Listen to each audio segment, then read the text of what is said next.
I've had many leading experts on this show, including Matthew Walker, and they've all said the same thing about sleep. They've said it's the biggest positive investment you can make in your own performance. You can have the best strategy in the world, but if you're consistently tired, poor decision-making will follow and eventually cause other things to fail in your life. So if you're looking to optimize your recovery, you should start looking at what you're sleeping on. Our sponsor, Helix, makes high-quality mattresses tailored to your body. It doesn't matter if you run hot, sleep on your side, or need something firm. Helix has a mattress for you. And I asked them recently to send one to a member of my team, and Juan received it. And we travel a lot, so when he's home, quality sleep really matters. And he told me he's getting the best sleep of his life. And the data backs it up, with 82% of people in a Helix study saying they saw an increase in their deep sleep. And with a 120-night trial, you've got 4 months to prove it to yourself. You can get 27% off at helixsleep.com/diary. That's helixsleep.com/diary. Music is Game of Thrones, bro. You see Game of Thrones, they kill the main character. Do you get what I'm saying? They don't mind doing that. Wembley makes some noise to Wretch V2. Together we're gonna make history. I think the best turning point for me was when I was 16 and my mum threw me out. She feels like it was a harsh thing to do, but I'm like, at the end of the day, if you don't do that for me at 16, I don't become rich. I'm living my life, cause that's what I do best. We signed for a single, which was Tractor. That was my ringtone. Twin said to me, he was like, this song's gonna change your life. And then yeah, bam, it goes in the charts and everything changed after that. The obsession made me better, made me more hungry. When you find your passion, yeah, you find your calling, bro. You're not fair to no one. Everyone comes second, bro. My daughter, she has no recognition of living with me. I just became a monster, man. You can't skip what's important, man. How many, we get 80 years maybe now, your legacy can triple that, bro. Have the right one. What if it just hadn't worked out? I had to. So without further ado, I'm Stephen Bartlett, and this is The Diary of a CEO. I hope nobody's listening, but if you are, then please keep this to yourself.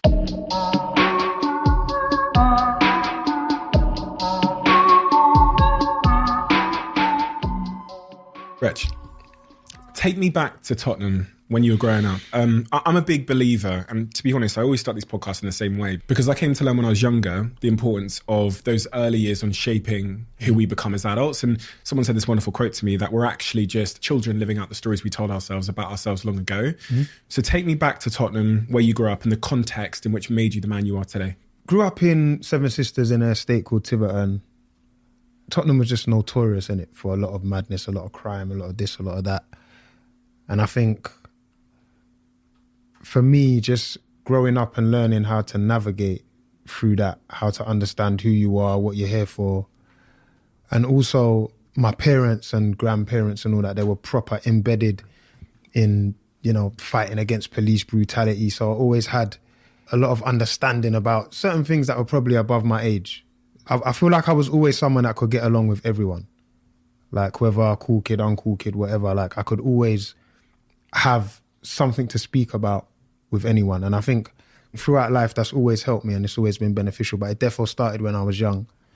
In the estate, just like the regular stuff, man, that was happening. Do you get what I'm saying? Like a lot of badness, stabbings, a lot of this, a lot of that. But when we were very young, we just wanted to play football. You know what I mean? Wanted to play out, play football, play games. But as you get older, you start seeing other things, hearing other things. And sometimes I wouldn't say not unwillingly, sometimes you become a part of things because you're there on the day or you're there at that time. And I think a lot of them early scenarios kind of shaped who I thought I was going to become at that time. The best turning point for me was when I was 16 and my mum threw me out. Because I now had to be the adult that I thought I was. So before that, I was, walking around the house, had a bravado, had an attitude, thought I was a big man, thought I was a bad boy, thought I was whatever. And, all the time my mum's kind of like single mum, there's, at that time there's two older sisters and 2 younger sisters and myself in the house. And just like, at that time, just feeling like I'm feeling myself a bit too much. And my mum was always like, look, I know you feel you're beyond your years, but you're not. You're actually 15 or you're actually 14. And if you continue moving like this, you're going to be forced to be 21 at 16. Obviously, as a youth, you're not really taking that in, taking it serious. One day I come home and my bags are on the door.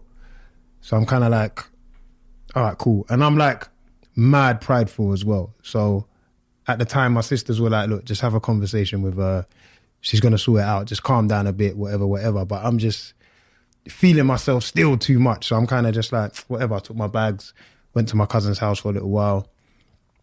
Then I just felt like I was just in other people's space. Obviously, they're family, but I just felt like I'm in the way. I don't like feeling like that. Went to my sister's, still did feel like I was in the way. Even though to her, she'll say I wasn't, but like, I just don't want to be a burden to anyone. So then, just went to the housing, and then, 16 years old, I was in my place, and I learned so much, man. And I think that's the best thing anyone's ever done for me in my life. Why did she throw you out? I was too vibey, man. I just thought I was I thought I was it. Do you get what I'm saying? Mm-hmm. And I think as well, it's like when you think you're it and you're making a little money on the roads and whatever, and you're giving someone money here and there, you're thinking you're doing your part. So maybe I give you £200 this month. Maybe next month I don't give you anything. Maybe the next month I give you £1,000. Maybe the next 2 months I don't give you anything. But I'm always reverting back to the fact that, but I gave you, or but I done this, or but I done that. But what you don't realise until you're an adult is every month the bills are coming. They don't come staggered like you're giving the money. So it's not like she can't just pay £600 rent in January and nothing in February. Do you get what I'm saying? So it's like, but you don't have that understanding as a child. You need to be an adult to have that understanding. Like, these bills are coming regardless. And I think, even though she was saying it to me, I was still, like you're still calculating what you're giving. Like, no, but I gave, I done this, or I done that. It's not enough. The bills don't work like that.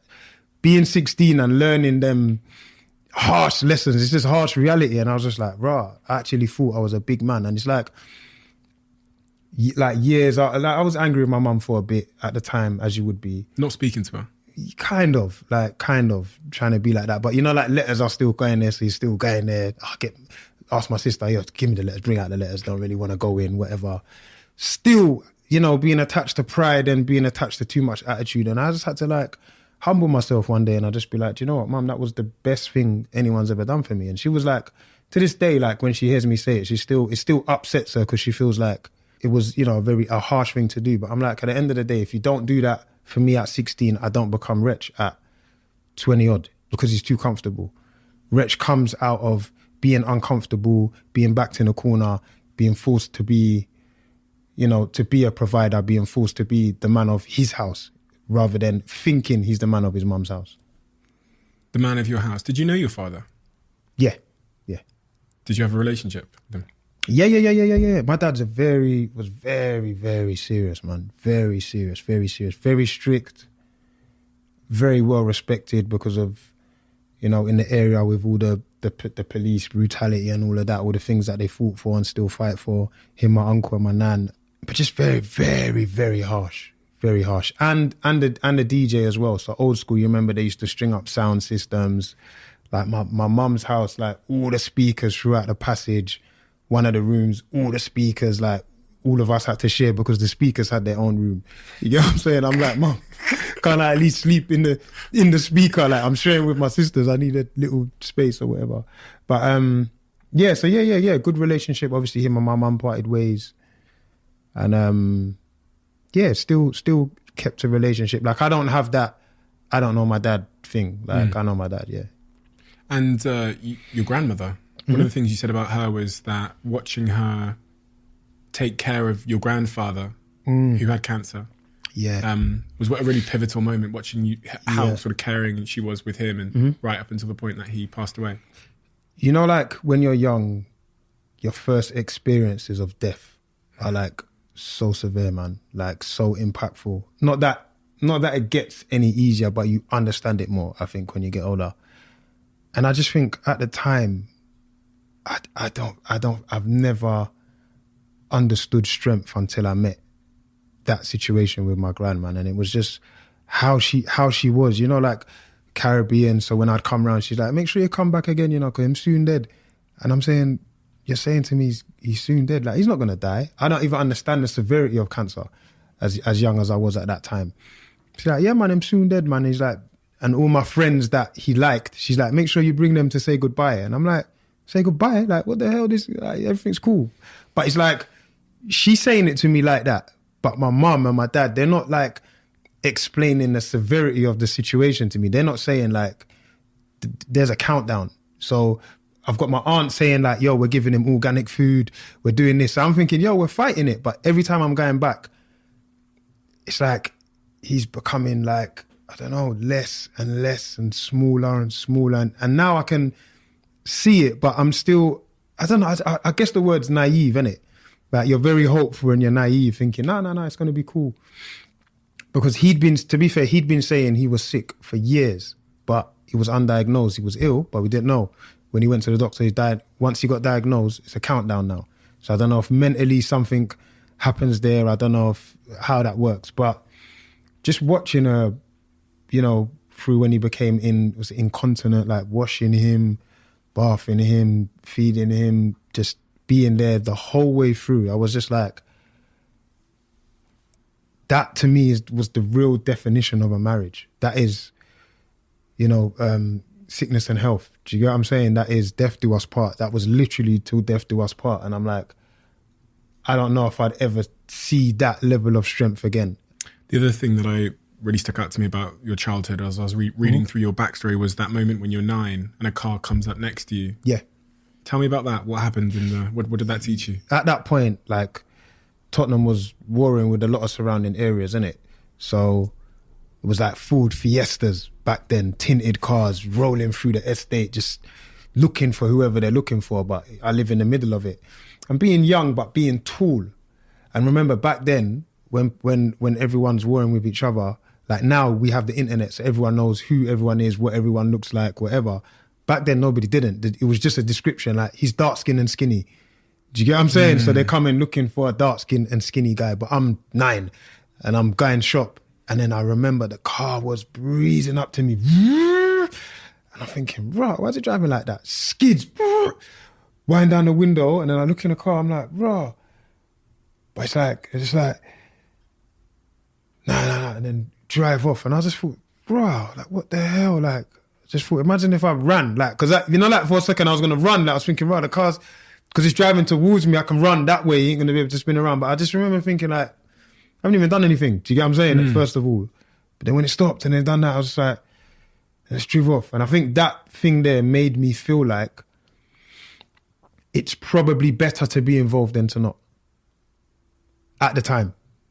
Do you get what I'm saying? Because at the time I'm not involved. I'm actually just a clean-hearted, good youth. I just play football and computer, that's it. Do you get what I'm saying? So when that happened, it made me feel like, rah, that could have happened to me for no reason. Like, I might as well give you a reason. Do you get what I'm saying? Well, like, someone could have done something. Yeah, something could have, like, I could have been shot, whatever they was going to do. And I think that kind of put a chip on my shoulder. Do you know what I mean? For the next couple of years, which obviously is what led to my mum feeling like, nah, you're feeling yourself a bit too much. Go and fly the nest. Like, if you don't push the bird out the nest, it won't fly. You know, if you're not thrown in the water, you don't have to swim, kind of thing.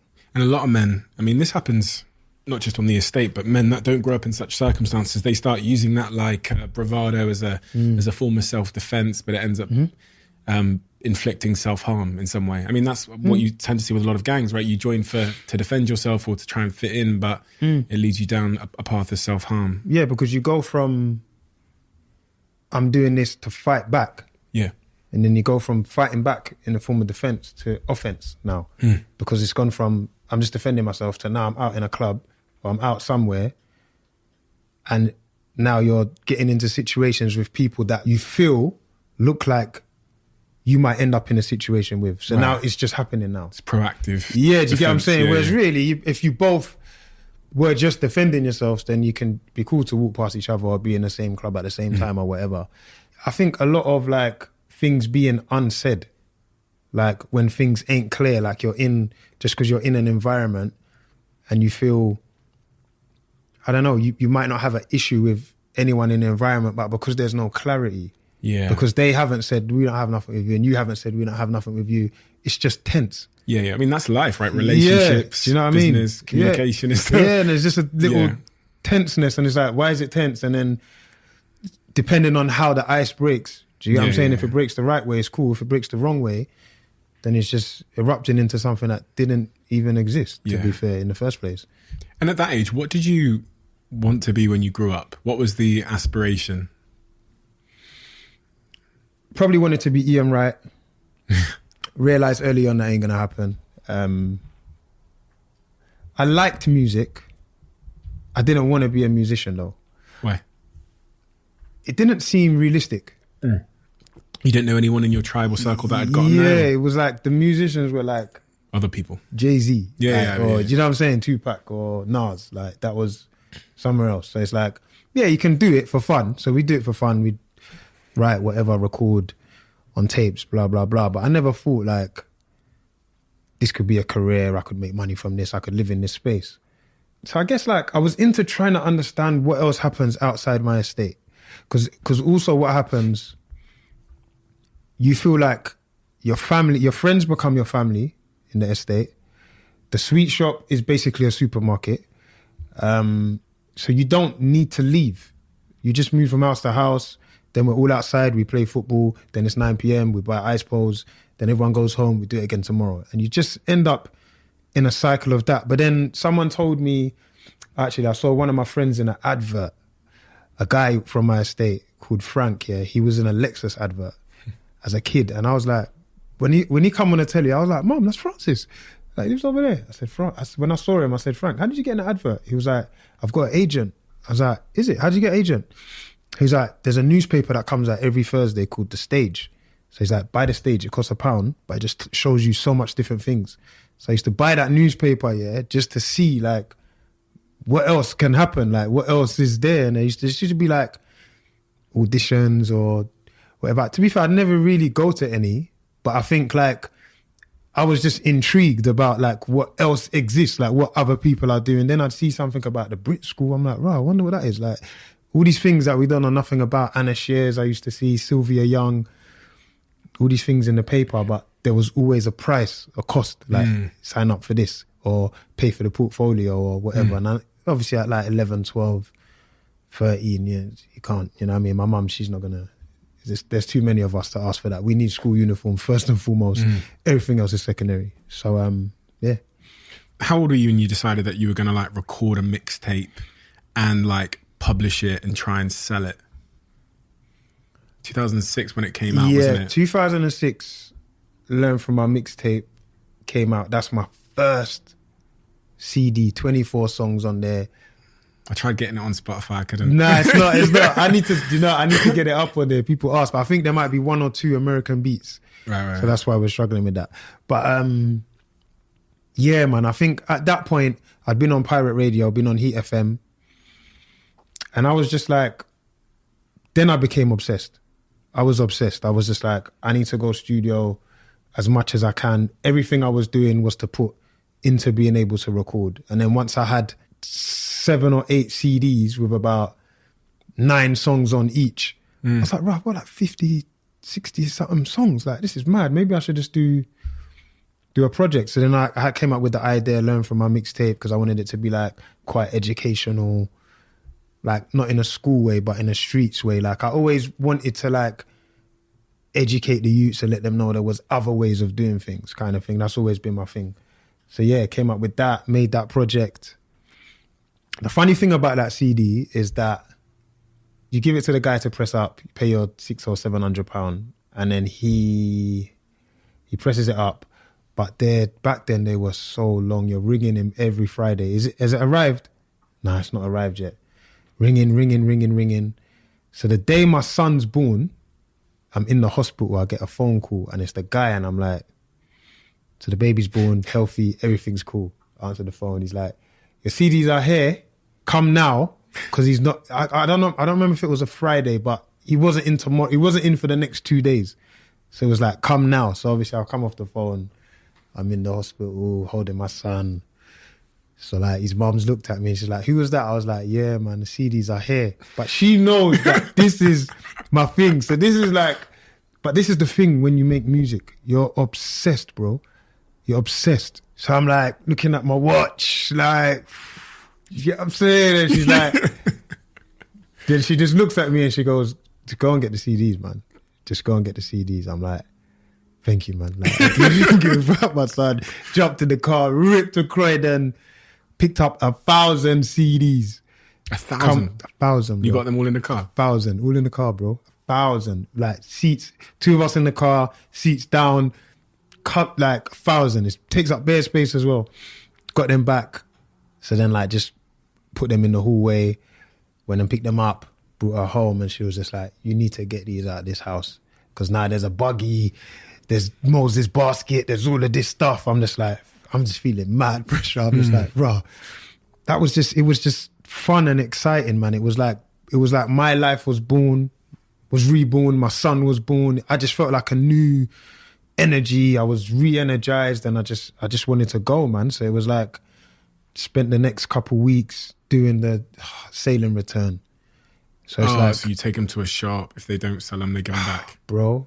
And at that point, I don't care about the money, bro. I just want to be heard. Like, someone drove past me and they were playing my CD, bro. You can't tell me I'm not Jay-Z back then. When I heard that, and I don't know the person, normally you know them, I'm like, rah, he doesn't even know it's me. He's driven past me. I'm like, yeah, this is happening. We're growing. So yeah, just re-energize, man. And sailing return is long because you're no one. The shop guy, his shelves are full. So he's like, yeah, we'll take 5. I'm like, my guy, I have 1,000 of these. Take 50, bro. I won't even come back for the money. I swear to you, bro. Like, I'm cool, bro. He was like, nah, give me 10. Bro, you know what I'm doing? Just to get rid of them. I'll buy the 10 back, yeah? And then he'll call me and he'll be like, yeah, the 10 went fast, you know? Like, I'll make someone else do it. The 10 went fast. Don't lie. What do you want? You want the 50 now? Yeah, bring the 50. Yeah, we got 50 for you coming. So you'd get a friend to go in and buy the CDs. Yeah, do you get what I'm saying? So now I can go and give him 50. That's half a box out, bro. This was taking up so much space. So yeah, doing that. Oxford Circus, Birmingham, Croydon, like all the music shops. And yeah, it was different time, innit? When you were running around shotting those CDs, what were you doing for money? Because I'm sure that wasn't covering the bills, right? Nah, me and my manager, he's my manager now. He's always been my brethren, like my right hand. We just, every penny we made from anything, we just put it together and put it in this and put it in this. So it was like, sometimes we'd go back for the sailing return as well. So we'd get a little drips and drabs there, this and that. And just literally just sharing money. It's like we had one bank account, if I'm honest. Like we were just sharing, like anything. What do we need? Then we needed to do a video. How much does a video cost? 2,500. Whoa. All right, cool. But now, at the time, like my son's mum's like, yo, we need buggy. Let's say we need a buggy, but it's like, I need to do a video. It was like, I felt like I was always trying to decide between a buggy or a video. Yeah, bro. Like you feel so guilty, but you know, it made me understand. It made me understand like the need and the obsession and the love I have for this thing, because I'm actually always comparing it. Like, it sounds mad to hear me say, but it's just, when it's your purpose, bro. Every single month we're growing. It's getting bigger and bigger and bigger and bigger. And when it gets to that point, we'll have how many buggies? Do you get what I'm saying? We have the best cot, everything. It'll be able to spin. You get what I'm saying? We'll put the baby to sleep, whatever. You know what I mean? SMA champagne. So yeah, but that was when I was understanding that you've actually got some kind of obsession or some deep-rooted love for this thing that should probably not be like that. Do you know what I'm saying? Like, what you're weighing up against the other thing, it just was, man. How long were you in that phase of trying to give people your CDs, and like how in years or months, how long was that phase where like people weren't, because I was watching the Kanye Netflix documentary recently. Cold, yeah. And it reminded me of that you got that young man who believed in himself more than anyone else did. You see that scene where he plays like... Bro, it all falls down. All falls down and she's not paying attention to it. She goes on the phone. Yeah. She's on the phone. She's intentionally trying to tell him to piss off by ignoring him. Yeah. It reminds me of that. Like, so how long were you in that phase of your journey, just like selling them CDs? I think, so if this first CD came out 2006, I reckon since like 2003, I'd been giving out music. But what I was always very clever at, like I always wanted everyone to like my music. So I had different CDs with different songs on. So I'd have like a CD with 10 grime songs, a CD with 10 love songs, a CD with 5 songs about trying to turn your life around. I just had different CDs. And what I'd do, I'd give the CD to each person as to what I think they would like. Mm-hmm. So I give the man them that one. But what was happening is that I gave a man that, and then I gave his sister a different one. But his sister was like, yeah, but my brother's got one that's got different songs on. But I'm like, I don't think you'd like that. So it was like, I was always just, I had enough music to please everyone. But then everyone wanted the other songs as well. So that kind of made me decide that, you know what, if you put everything on 24 songs, then maybe they can all be centered to this disc and it can start there. And it worked. Yeah. 2003, 2006, you were trying to move them CDs. Mixtape comes out 2006. Yeah. But what were you using as metrics to figure out if it was actually working? Bro, if I heard my song on the radio, we was winning. Every time I heard it, I was like, cool. And my manager, we are yin and yang. Like, I'm all creative and this guy is all genius in another way. So he would be like, I'd go to his house and he'd be like, all right, cool. We're going to this show in Nottingham. These people are performing. When you see this guy, he thinks he knows you, yeah? Because I've messaged him off your account and you lot have had a conversation. So just make sure you say hello to him. I'm just like, how do you even know who's who? But he'd already engineered some idea. And so then we were at like proper, like the first station to proper, like really show us mad love was like One Extra. So it's like DJ Cameo, Ace and Viz, like all these Rasquami, all these Twin B, like all these people were just showing mad love. Like, come in, man, do an interview. And like, I like to think I'm likable. People like to conversate. So we're talking and then this guy will introduce me to a producer. Then the producer will introduce me to a next person. Then we found out about press and PR. Started working with a guy called Charlie at Visions. And he was like, yeah, you pay us £500 a month and we can get you in magazines. Like, right, magazines, crazy. Like, it was just like everything was just one person away. So each person introduced us to a different person. And that's how I was measuring the growth. So I'm like, I can come back and I'm like, yo, man, I just met this guy, man. He shoots videos. Or I met this guy, he does PR. I met this guy, he's a photographer. Like, and she was in her head, she's probably thinking, oh, shut up. Yeah. What's the photographer gonna do? But I'm like, it's another step. Each step. One hand is washing the other and we will wash the whole body, I promise. Do you know what I mean? Like, in that phase, you're starting to get these radio plays and stuff, which is kind of like a sign for you. It's that reinforcement, that things, you're moving in the right direction. Yeah. Was there, and I'm sure you get asked this a lot, but was there a moment when even your partner at the time said to you, do you know what? I think, or you could see it because sometimes they don't say it, you can see it in their face. Yeah. Maybe when they hear it on the radio, they see, you know. Yeah, I always knew that I was ticking her off, man. Like not in everyone, in that aspect. Because even like at them times I used to write at home, bro. I don't know if you've lived with a musician or been around a musician, bro. That beat is on loop for hours. You get what I'm saying? And all I would hear, like when I pull it back, is just like as if you do it again. Like, and I just was like, you know what? I need to just start working in the studio. Like, because this, like, it's not fair. Like, it's when you find your passion, you find your calling, bro. You're not fair to no one. You're only fair to yourself. Do you know what I'm saying? You're not fair to anyone. Everyone comes second, bro. Everyone, and it's not intentional. It just is what it is. So me thinking that I'm spending time with her because I'm writing in the house, even though I'm not talking to her, the song's just on loop and I'm writing, I'm thinking I'm spending time. I ain't spending time. Do you know what I'm saying? That's just being present. So it's like, but then it's like in my head, I'm thinking, yeah, but if I'm in a studio for 8 hours, it's better that I'm at home. Yeah, that I'm at home. But it's actually all about me, bro. It was only all about me, my calling, and making this music. This is my, like, I wake up every day, I think music. Before I go to sleep, I think music. I used to have a dream that happened every time. And in the dream, I'm in the studio and I'm writing a verse. And I'd wake up and I'm like, oh, I can never remember the verse. And I'm trying to remember.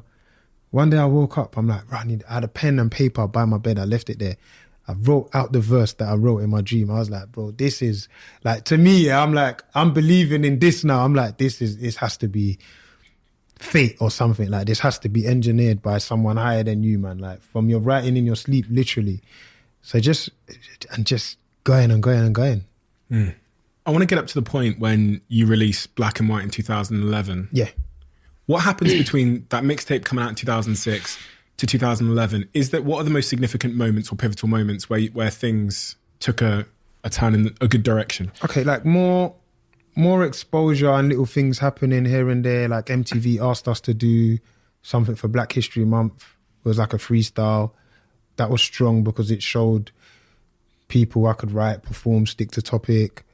Then One Extra gave us an award for getting, I think one of our records was the most played. Right. So it was like, that was quite cool. Like most street heat, that was DJ Semtex. Is that Punctuation? I think it was Punctuation, yeah. Punctuation. Getting a lot more bookings. And Twin B from One Extra.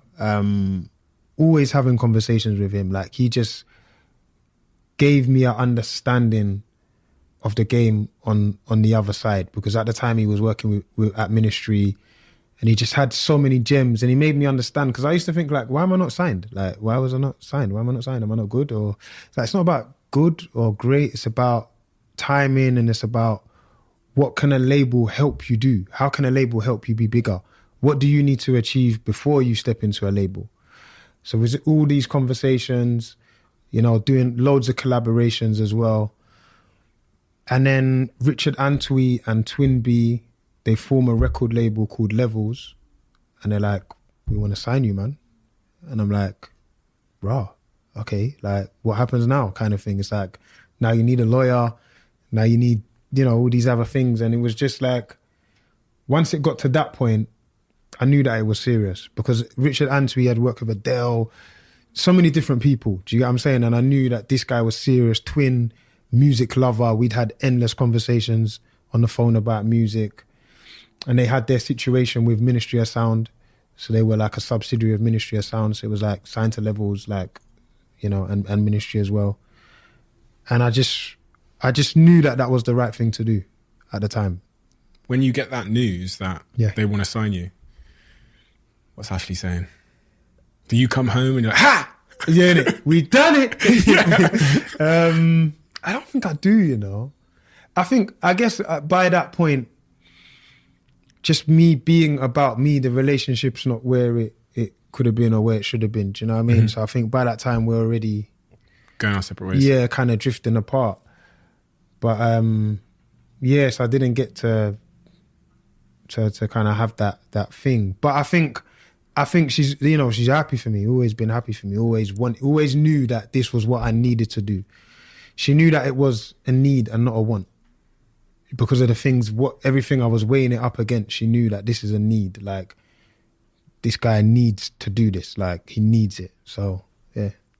And then Black and White. Yeah. So initially, we signed for a single, which was Tractor.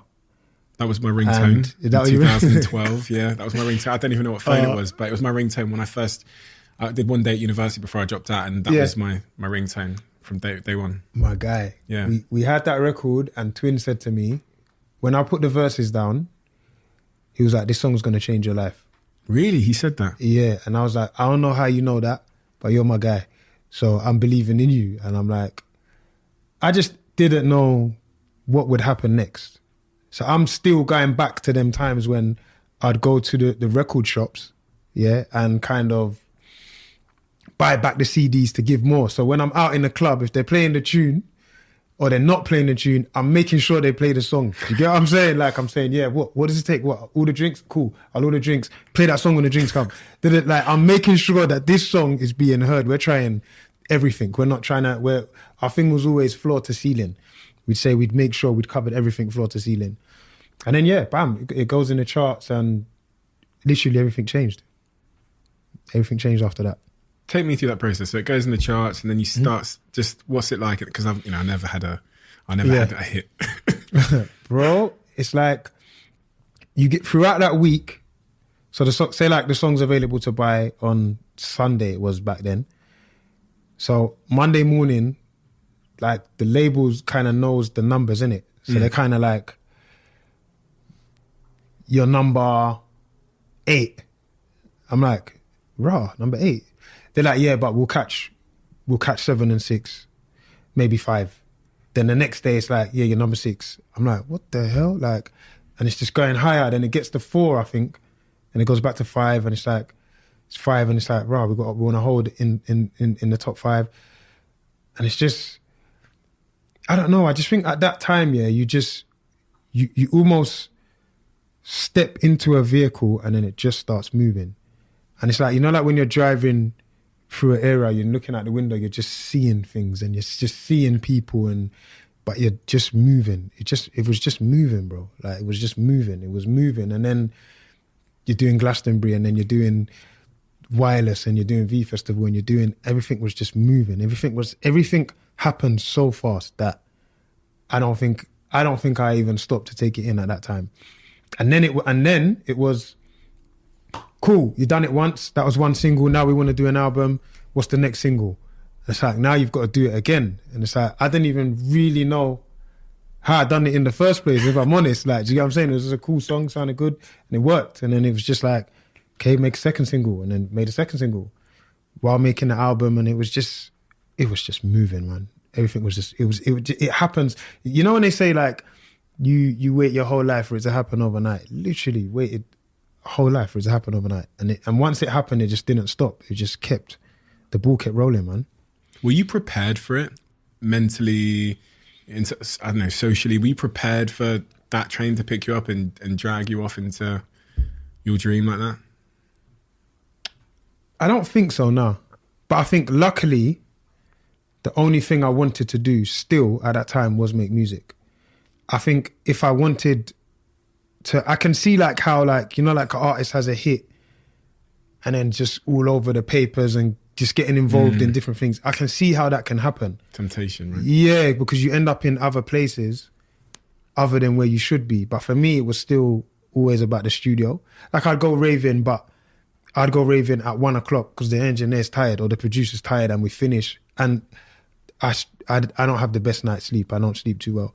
So it's 1 o'clock, yeah, I'd go out. But then tomorrow it was studio. Like, I was always in and locked in. So I didn't veer from that. So I think, in a sense, I wasn't prepared for one side of it, but for what I needed to do, I was prepared for. And I was serious about my half of the deal, yeah.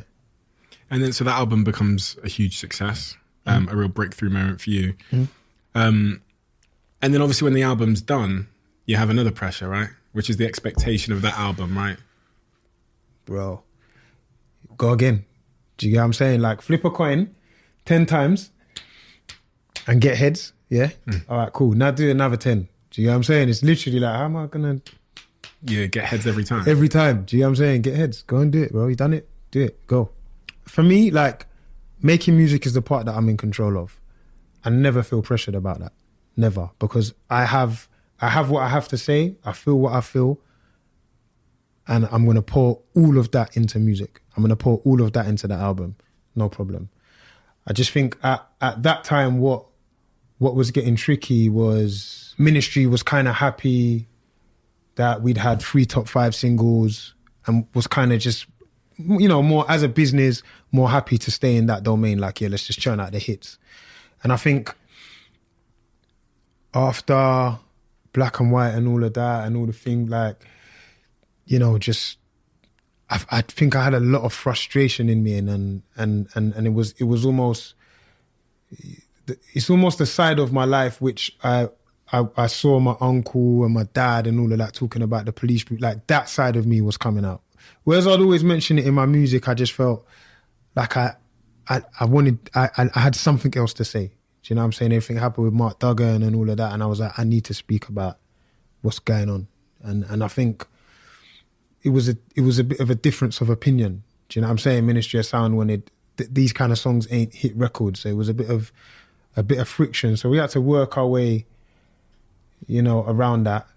And it was just about, you know, getting to the point where we could release that album, which was Growing Over Life. And it was just, for me, it was important that I released that record, man. And following Black and White, when you look back on how you reacted and, you know, that tension with the label and stuff like that, in your maturity and wisdom now, do you wish you'd behaved differently following the release of that album and its success? Is there something you wish you had, you know, with the wonder of hindsight? Yeah. Changed? Nah. Yeah? Nah, because I wasn't like, aggressive. I just like to understand. I like clarity. And I think what can happen in the industry is not everybody wants to be crystal clear. Whereas it's like, if you're crystal clear with it and say, do you know what, if we can get another Don't Go and another Tractor and another Blackout, then whatever. So it's like, all right, cool. Then you understand an assignment of what you're after. But it's like, if you're not being crystal clear, then it kind of leaves you in limbo. So you're sending in songs and it's just like... And they're not being clear about what... Yeah, how they it's feel like about the feedback's a bit like, don't think this one's a single. It's like, say it was a single, just said it was a song, like kind of thing. Do you know what I mean? So it's like, yeah, just trying to gain understanding. I think that was what my frustration was like just gaining understanding. But Twinbee and Richard Andrew always kept it 100. Always was just like, look, if there's any moments where we can, I think they're like, you need to say what you need to say in it. Do you know what I'm saying? And if them other moments arise, we'll find them and you'll engineer them. You're the best at doing that. You know, when you're comfortable to do it, you do it. Do you know what I'm saying? There ain't no pressure coming from our way. And I came up with 6 words, which was written within that space and within that time. And I was like, all right, cool, I've got one. The one you want. It's the one you want kind of thing. So yeah, but I think with hindsight, I didn't fly off the handle. I didn't get angry. I didn't get aggressive. It was pointless. Did you stray away from your principal passion of making music during that phase? Did you find yourself like not showing up obsessed in the studio in the same way after that hit? Because sometimes when people reach the mountaintop, they lose a bit of orientation and motivation sometimes. And, you know, there's other temptations. Now you got a bit of money, so you don't need to be, the hunger's slightly different. Nah, love it. Like, I think for me, always wanting to be the best rapper, always wanting to say the sickest things, the things that people are like, wow, how did you get to that? Do you get what I'm saying? Like, so that never left me. So like, there was always freestyles, there was always, you know, always raps, always verses, you know, collaborations. Like at the time, like my manager, Zion used to say to me, like, he used to be like, bro, sometimes you got to make something make sense. Like these people are asking you for a feature, they want to pay you 20 bags a verse or 10 bags a verse, and you're saying no, and your brethren round the corner is rapping, you're giving him a verse for free. Like, we've got I'm not saying don't do the verse for free, but I'm saying, you get what I'm saying? There's some over here that make that verse make sense as well. So it's like also as well navigation and just being like, oh yeah, you're right, kind of thing. And just some things work well for positioning, do you know what I mean? As well, but just always wanting to be the best artist, man. Just always wanting to have the best album. I think that's something that's never left me. And I think if that does leave you as an artist, that's probably when it's like, you know, like when you see Mike Tyson in the ring at the end and he's fighting some guy you haven't heard of and he's just mashing him up and you're just like, Mike, man. Do you get what I'm saying? Like Mike 5 years ago, you would have finished him, but it's like, Mike's not Mike. Do you get what I'm saying? Mike ain't got that. You don't love it anymore. Do you get what I'm saying? The love's gone. You can see it in his eyes. And I feel like if that happens to you as a musician, it's not good to kind of like mess up your legacy, man. Like, one of the things that's always made you stand out, even when I listen to your Fire in the Booth, and I listen to all of them, I have them on replay. I actually played one last night to my girlfriend. I was like, Wretch is coming to listen now. I played the one you did with, is it Avellino? Avellino, yeah. Avellino, yeah. I played that one a lot. Is the subject matter of what you write about isn't about buying Rolexes and fast cars. Now, as a young black man myself, I tend to feel a sense of disappointment when I go on Instagram and I see like the new school of like hip hop artists all putting their hands in and showing their rollies, because for me, it's like leading our people astray in the sense, because I would like them to show their investment portfolio or the equity they have in businesses and stuff, because like, you know, what's your stance on that? I actually was going to put some stuff on my story the other day because I don't want to name names because it's not about individuals, it's about a culture. I saw some rappers that actually follow me, some big hip hop UK rappers that follow me, all like showing off the material things. And it really disappoints me because I know there's thousands, in this case, there's 800,000 people that follow this guy, and they're now going to aspire to buy Gucci before they invest their money or put it away. What's your thoughts on this? I think growing up, I think like we were so like bedazzled by the American rap culture. And we'd always seen them have things, have jewelry, have all these things and whatever. And I think even myself, at a point, for me, that was like a trophy or a measure of success. Do you get what I'm saying? It's like the Rolex was a measure of success. And I think like I've heard you say yourself as well, it's like once you get it, it's like, doesn't really make you feel... Inside. Yeah, it doesn't really give you nothing like that. And I think we haven't had the luxury of information. And I think information comes from people who look like you and people who have been through it, had success and are able to tell you. So now I'm in that position, I'm able to talk to an 18-year-old and be like, yeah, man, you can get that, but at the same time, make sure you've got that. One of the dumbest things I'd ever done in my life, I don't think I've said this anywhere, is, so obviously when I, out of my mum's, got a council flat, bro, when I signed my deal, I left my house. I left the whole house and just left the council house, just left it. But people at the time were saying to me, yo, man, buy it. Like, why don't you buy it? And I'm like, I'm not going to live here. Like, it was in Tottenham. I'm like, I'm not going to live here. You get what I'm saying? And they were like, no, you don't. Just buy it. But the people that were telling me to buy it didn't own a house. So I'm like, what do you know? Yeah, what do you know? Like, I live in Princess Park Manor. Do you get what I'm saying now? Like, this is gated community. Like, this is way better than this, bro. That was a very stupid mistake. I should have bought that. That would have been my first one on the ladder. Do you get what I'm saying? They give you a discount, bloody, bloody, blah, whatever. But even though I had the information, it wasn't coming from a success story. It wasn't coming from someone that had done it before. Do you get what I'm saying? So now I'm the first one that's like, yo, where are you going to rent? Like, think about what you're doing. Because then even myself, like, I was living in Princess Park Manor forever. And even in there, like, I wasn't ever like thinking about buying property. And they were like, don't you want to buy the one that you're in? I was like, nah, I'm not going to be here forever. Like, in my eyes, property was you buy to live, not buy to let. And you can't move. Yeah, do you get what I'm saying? So in my head, I'm thinking, no, I'm going to buy where I'm going to live. But I'm like, I never really understood that, no, you can buy and move and just own it and then rent it yourself. Do you get what I'm saying? I didn't really understand the principle of that. So I understand why it happens. I understand why we want all these trophies. I get it. But I think it's about people like myself who can now conversate with the younger lot and be like, look, man, like, I get it. It looks nice, but bro, like, this music is Game of Thrones, bro.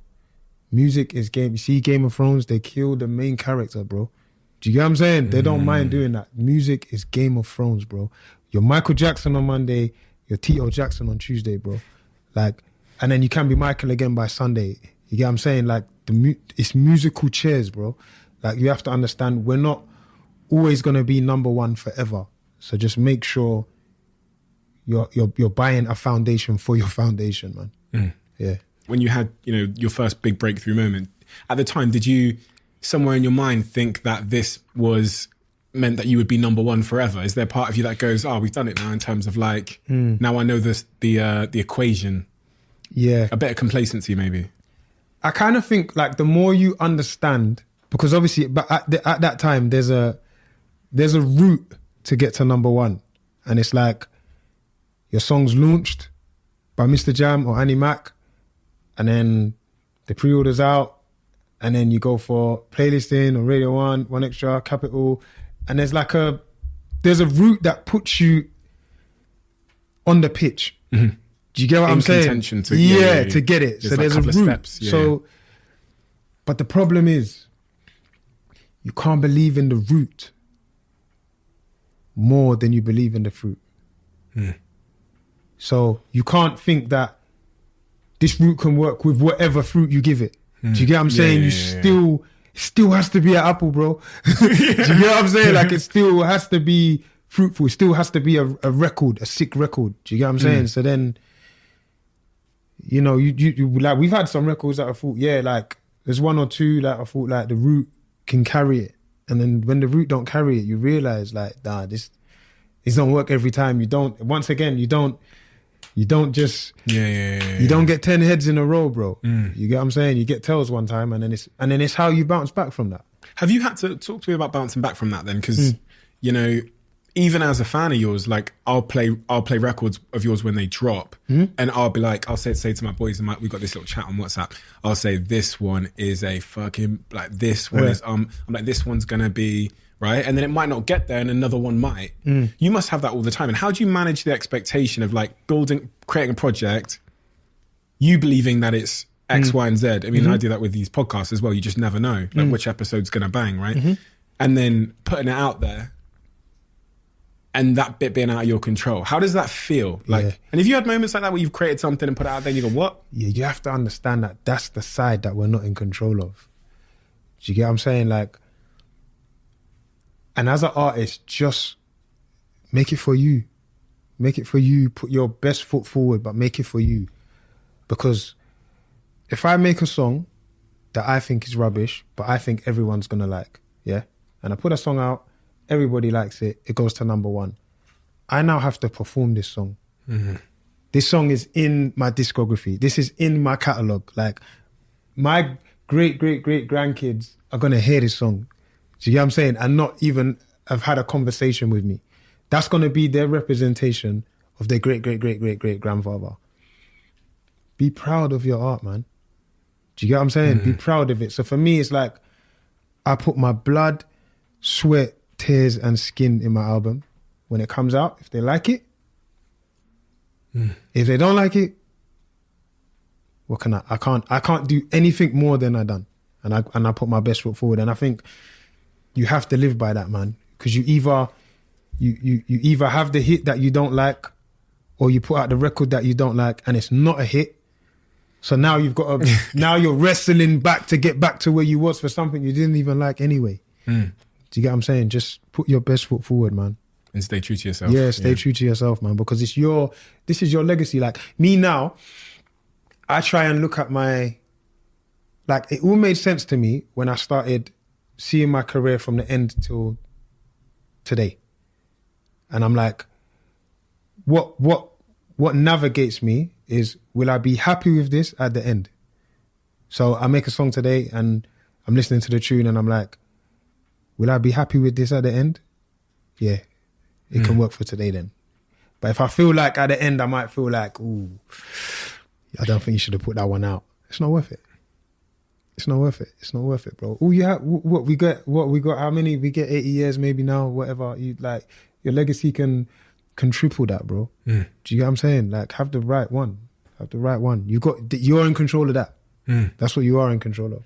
And you've had a taste of the empty nature of like fame and like people writing about you every single second and people running up and fawning and all this stuff. You've tasted that. So what have you learned about what that means? Being on Dragon's Den now, I get it a little bit more. So I get people coming up to me and stuff, and I'm in the early stages of like figuring out what it means to, you know, like have Daily Mail reporters standing outside the house here and taking photos of me and my girlfriend when we walk out, and I'm trying to understand what this attention means. Is it something I can use? Does it make me feel good? What is it?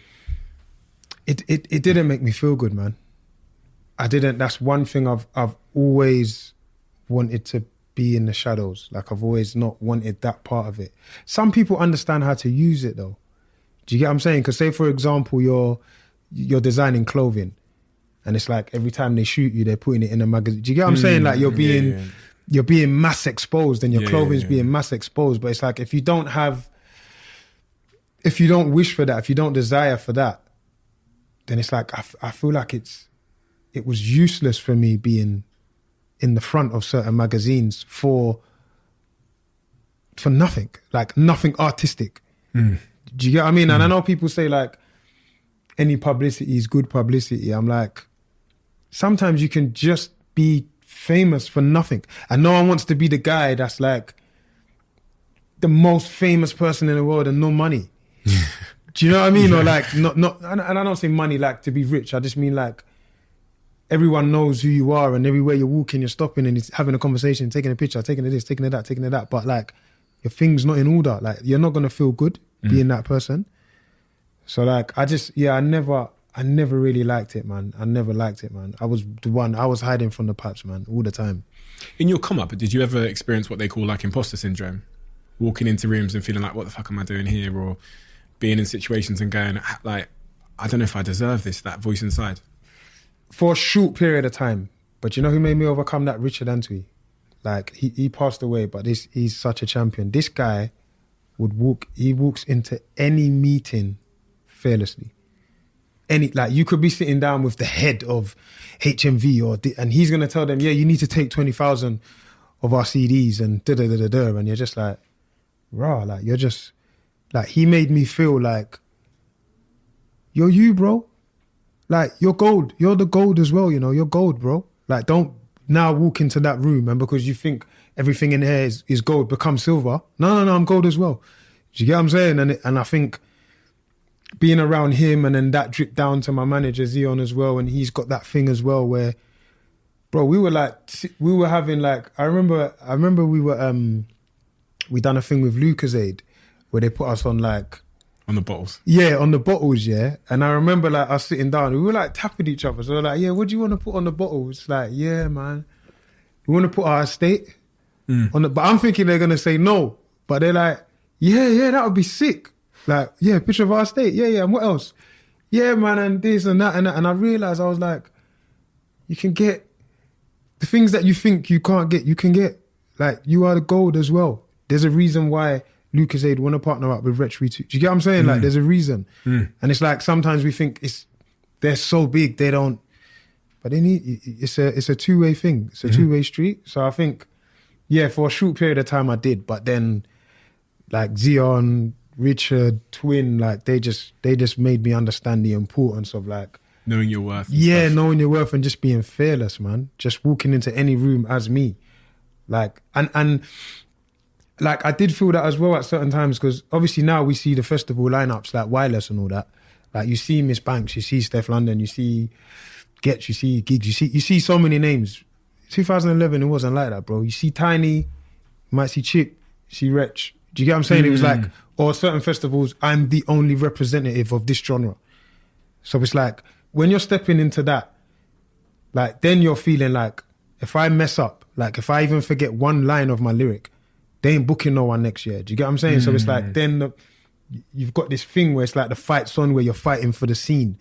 You know what I mean? And you got to wear it like a badge of honor. I remember like doing Glastonbury and like the guy who like books the tent, like standing on the side or the whatever. I can't remember what festival it was, but it was just standing on the side, like just asking me bare questions. Like, why do you have two drummers? It's just like, bro, I got electronic sounds on my album. He plays electric, he plays acoustic. Like, so the music's going to sound exactly like the record. Oh, how come you set your stage up like this? How come? Like, so many questions that I don't feel like you was asking anyone else. You just wanted to check if we knew what we was doing. And at that point, to be fair, no, everyone's shooting in the dark. Do you get what I'm saying? We're all guessing, bro, at that point. We're all shooting in the dark. Just don't be the casualty. Don't be the one that gets hit. That was the theory. So, yeah, we just felt our way through. But them times I did used to feel a little thing. But then afterwards I was like, nah, man, I'm coming. Like, we're coming. We've got stuff to add. I've got hit records as well. They want to hear us. And then the festival lineup needs to be more diverse. Like, we're 10 years after that now, and the festival lineup is more diverse. But I do feel like at that time, if Tiny Temper wasn't turning up or Chip wasn't doing what he had to do, even Professor Green wasn't doing what he had to do. Do you know what I mean? Like, Tinchi had to do what he had. We had to get it right, and we had to, or I don't know if we'd be here today. When you come from the estate like you do, and you end up in these like boardrooms and these fancy meetings with these, you know, rich white men in suits. What I see in a lot of like young people from those kind of backgrounds is they kind of walk through life with a bit of an expectation that the cards are stacked against them. Yeah. And I worry sometimes that belief, whether it's true or false, it is often true. The belief that the cards are stacked against you can be equally or more harmful than the cards actually being stacked against you. Yeah. Do you know what I mean? Yeah, the belief of the cards being stacked against you can be the deterrent of you even playing the game. Exactly. Do you get what I'm saying? I don't even want to deal now. Like, don't deal me in. Like, there's no point. I'm going to lose anyway. You know what I'm saying? But I don't know what that comes from. But I was fortunate, man. Like I can't say it enough. Like Richard Antwi, like just a G. He was a lawyer. He was a lawyer as well, a music lawyer. So he understood that side as well. So he could speak whatever language. Do you get what I'm saying? At any table, he could, like, if they started talking about splits and points, he can go there with you. Do you get what I'm saying? So when you're walking into a game with that, bro, you're fearless, bro. Green Machine.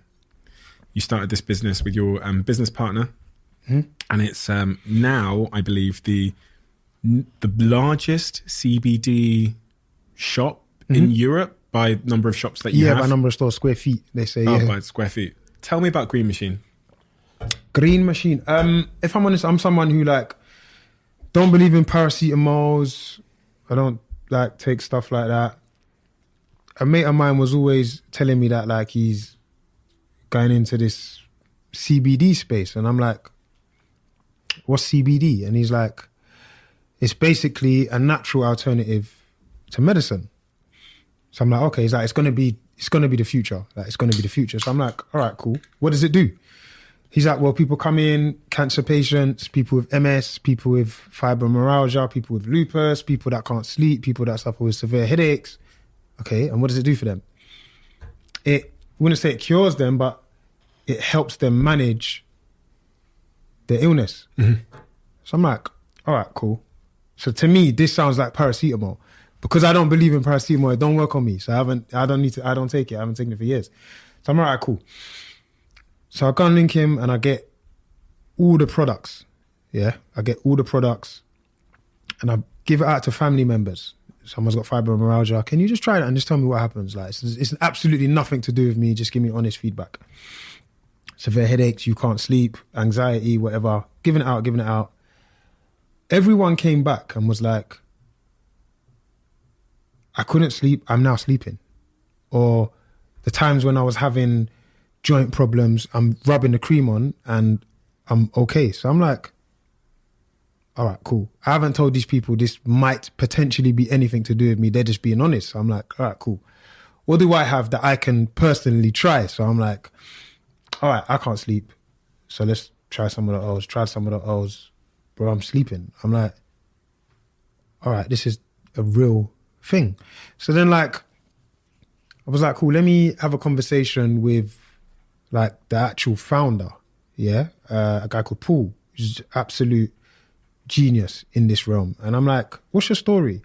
He's like, well, chronic arthritis, and he literally like has a cannabis background, but he was using CBD to help manage his pain. And then he was like, well, why can't we, open it as a business and, start moving forward and helping people, So yeah, and then I was just like, I haven't like put a lot of time, focus and money into a lot of other things other than music. And I've always been waiting to find something. But I wanted to find, like, I didn't want to go down a clothing route. Like, I want something that reflects who I am. I'm an individual who likes to help people. Do you get what I'm saying? Likes a people's person. And I honestly think like this is like the future of medicine, man. Like, and so hopefully, it will go down the route where it will become prescribed. Like if you look at, and for us, it's about growing the business. We're hoping to have like between 50 and 75 stores within the next 3 years. Wow. And hopefully if it goes to the point where it does turn into like a former chemist. Like the thing is with the chemist, you go there and you're like, oh, I've got a headache. What can I take? They recommend you a thing. Or I've got itch on my back. You can actually speak to someone and they can tell you, oh, no, you're better off getting that cream. That works better for you. Cool. Like we want to be that kind of version for people that come in, because it's a two-way educational street, because people are coming in, a lot of people coming with MS, a lot of people coming with cancer. And I'm like, as much as everyone in the stores are equipped to tell them, there's still new things to learn, and there's like still new ideas for different products, and it's just a new space that I get to put some focus in, and it's something that's I think is honestly going to benefit people as well.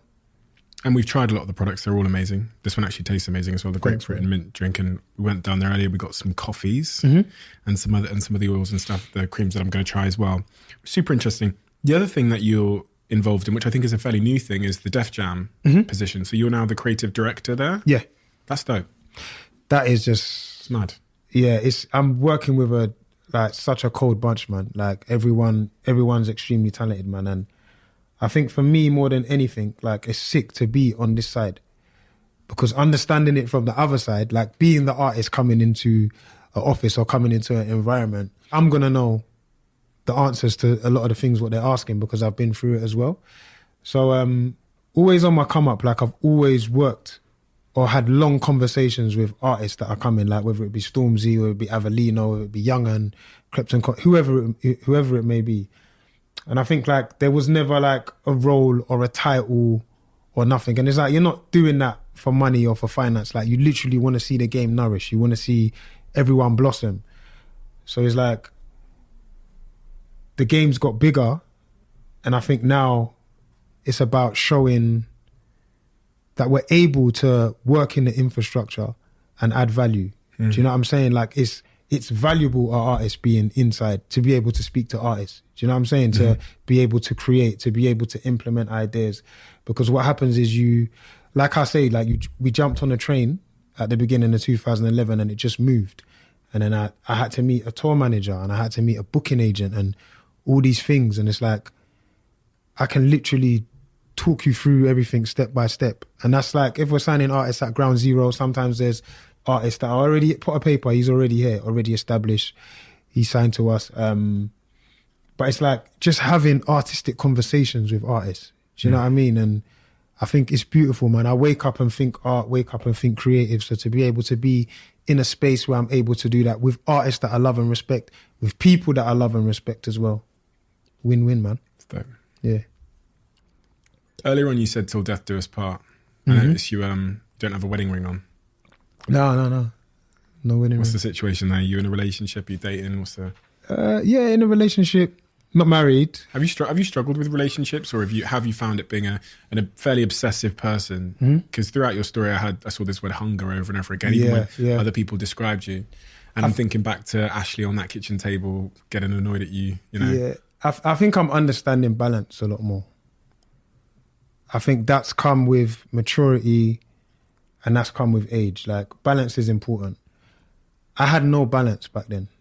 None. It was all about making this happen. And I don't know if it's because it happened. Do you get what I'm saying? And maybe if it doesn't happen, maybe we don't get this version of me where I'm more understanding that you've got to divide time. I think also what was a big eye-opener for me, like, once again, talking about jumping on that train, yeah? From like 2011 to 2014, 15, bro, certain times my family's having conversations, yeah, and I'm like, what? When was that? And they're like, oh no, that was when you was off. Yeah, it's like I was dead for 4 years, or I was just off the grid. And it's like, it's never ever sat well with me. Do you know what I'm saying? So now, like, I make a conscious effort, a conscious decision to be, like, as someone who is the backbone and the head of the family, to be it. Do you get what I'm saying? Because there's two types of men that head the family, and it's one that everyone's financially okay, and if there's any red letters, but then there's the one that's able to do that, but is also there as well.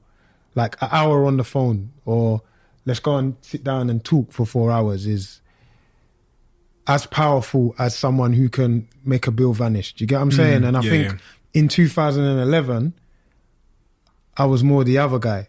I'll sort it out. I get phone this person that can sort it out. Like someone can sort it out. I'm sorting it out. But it was like, I'm missing. And it doesn't make me feel good. I'm like, I miss graduations. And do you know what I mean? Like, so much things that, because you're busy, they might not invite you to now. Because we asked you to come last week, but you couldn't make it. Like, I was generally out of the country, but maybe I could have made that one, but you didn't ask. Do you know what I mean? So it's like, doesn't feel good, man. I think I'm probably red letter guy now. It's horrible, bro. Yeah, and not giving enough attention to family in that regard. Like, How do you balance it? Or you With my family, it's a really difficult thing. They kind of live all over the place as well, so they don't all live in one place. So really, like, what I do is I try and bring everyone together for Christmas, and I fund the situation at Christmas. But I know I'm not doing a good enough job, and it's something I want to work on. Fortunately, I met a young lady who is very unnegotiable about balance. Yeah. And like, I genuinely feel that if I don't, I've got to make sure my terminology is correct here, because sometimes when people describe their relationships, especially people that are really obsessive, they start to use words like, which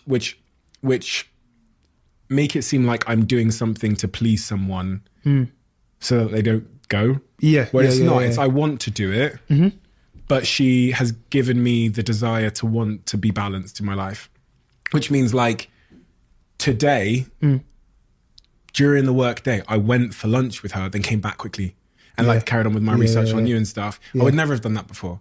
Yeah. I would have just woken up in the morning, 8 o'clock, and I would have worked till 1 a.m. until I'd fallen asleep. And then I would have said to whoever I was with, probably kind of like gaslighted them in some way and said like, oh, you don't understand. Yeah. No, you found the right person then. Yeah, because then you want to... Then I want to do it. It's not compliance. Then you want to do it. Yeah. You know what I'm saying? Then you want to. It's about balance, man. It's about balance. And like, even me with the kids as well, like I've got my son's 15. Yeah, my daughter's 10. It's like that balance as well. Like it, you know, at the time when I had my daughter, we then, you know, but we separated, and it was like, it hurts me. Like my daughter, she has no recognition of living with me. Do you know what I'm saying? It's like, she's like, my mum said like you used to live, like, I'm like, what do you mean? Yeah, of course I used to live there. You should wake up and you come to me, and she can't remember. Then I'm like, I need to overextend to build this relationship, because my son has that. We've had that, waking up, him going to sleep, waking up, seeing me. Do you know what I'm saying? And it's just them little things where it's like, the kids will come over and I'll be like, we're going to do this. And my daughter might say to me, I have to ask my mum. So it's like her concept of a dad was probably more like an uncle. Yeah. Do you get what I mean? Like, you know, like to your uncle, you say, no, I got to ask my mum, but not to your dad. But it's like she had to, I was like, no, me and your mum are on the same level. Do you know what I'm saying? But because she's not seeing me every day, like, or waking up to me, or, do you know what I mean? I'm not tucking her in. I was just like, bro, I had to, like, it was so important that we get here, and we're here now. But it takes time to rebuild, man. So it's better you build it than have to rebuild it as well. What if, you know, when you were shot on those CDs and trying to get people to buy those first 1,000 CDs from your mixtape line for my mixtape, what if it just hadn't worked out? Has that ever crossed your mind? What if just, you know, what if it didn't work out? It had to. Like, the plan B was revert back to plan A. Anytime you felt like you needed to remotely think about doing something else, it was revert back to plan A. It was always going to happen. There's a lot of people that think that, and it just doesn't work out, you know? Like, does that haunt you a little bit? I think my need was too much, man. My need was I became too good at it. Like, the obsession made me better, made me more hungry. I just became a monster, man. I'm like, no one can rap like I rap. Do you get what I'm saying? But that's because I'm listening to everyone rapping, and I'm like, all right, cool. Is this what they're doing? Yeah. Like, all right, triple rhymes, cool. I'll do quadruple. Do you get what I'm saying? Like, I was always trying to challenge, trying to push. And like, when you've been rapping, like when your year group is like Gets or Kano or, you know what I mean, or Gigs or whatever like that, that's like man's age group. They're my age mates. So it's like, when you're listening to Gets and he's doing that, you're like, all right, cool. I can't even slip a second. You know what I'm saying? I've got to push. I can't. It had to happen, man. I don't see this story wasn't ending any other way, or like this story wasn't having any other middle.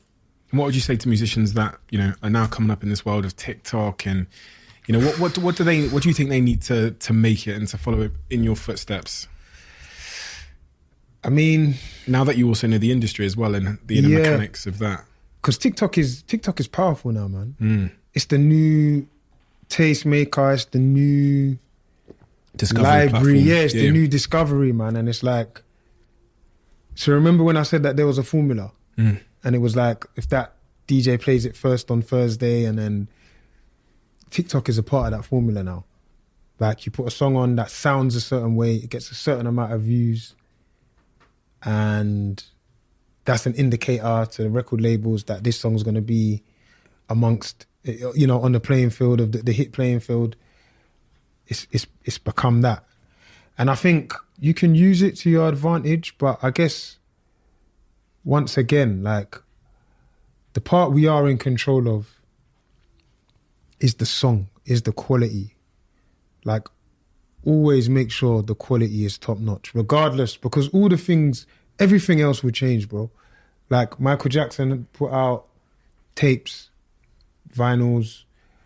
Now, Chris Brown goes on streaming platforms. Do you know what I'm saying? And I launched records on radio first. Now they launch records on TikTok first. Like, everything will change, bro.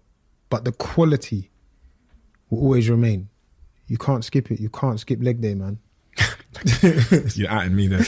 Yeah. We have a closing tradition on this podcast where the last guest writes a question for the next guest. And they don't know who they're writing it for. They always ask, but we never tell them. So they've actually written 2 questions, which is interesting. The first question they wrote, I'm going to read them both at the same time, is, what for you is a life well lived? And then they wrote, how do you make the most of this moment? So what for you is a life well lived, and how do you make the most of this moment? A life well lived is waking up every day and having multiple reasons to smile. And within that, making multiple people smile. I always think, like, life is a record. So, you know the record? Mm-hmm. Put the needle on and it comes inwards. So it's coming inwards, it's getting smaller and smaller and smaller. Then it gets to the end in the middle and it stops. And my thing is, like, what song are you listening to while your time span is shortening? Is it something that's full of purpose, something that's making you smile, and something that's energizing other people? And for me, it's like, I want to be able to be a positive soundtrack for key moments in other people's lives as well. So a life well lived is me being happy, bringing happiness, and being able to also add a soundtrack to people's happiest moments. Dope answer. And the second question was, how do you make the most of this moment? How do I make the most of this moment? Living it, man. Living it. And I think appreciate it as well. I think I say living it because it's easy to be on that train. I keep going back to that train. It's easy to be on that train and just to keep going.